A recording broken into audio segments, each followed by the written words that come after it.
Any updates on the sovereign wealth fund or other potential investment in Indonesia?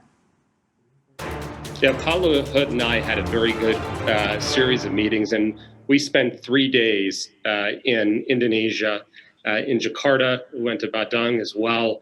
And, you know, the interesting thing is we had come right after you passed the new law, the Omnibus Law, which I think is an important kind of time for us because it does open up the potential market. So I think the interesting thing about this visit was it wasn't just DFC alone. I'm a $60 billion division of the U.S. government, but we came with 5 other U.S. government agencies, so the full economic might of the U.S. government. Okay, I would like to know your opinion about the planned sovereign wealth fund that will be established by Indonesian government next year, 2021. How much will be invested in this sovereign wealth fund from your organization, IDFC?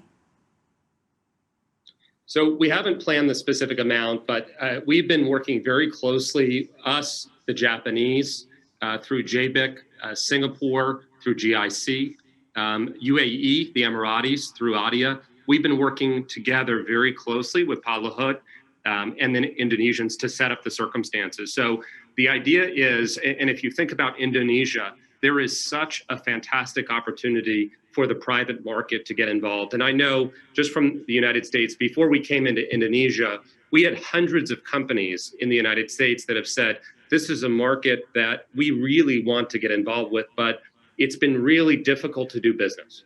And so what I think is going to be so important about the Sovereign Wealth Fund is the idea that we've got some of the best of government in terms of the Indonesian government being involved, but most important, it's opening up to private market. And again, that's not just American companies, that's across the board. So there's a lot of interest. You're definitely talking investment in the billions of dollars. And we've been working very closely to take best practices from other funds. There's a fund that's similar in India that we're invested in, and a number of others, ADIA, the Emiratis are invested in. And so we've learned some of the positives and negatives. And as we work with the government, as we work with President Jokowi, Paulo Hood, we've taken some of those best practices and we put that into the Indonesian Sovereign Wealth Fund.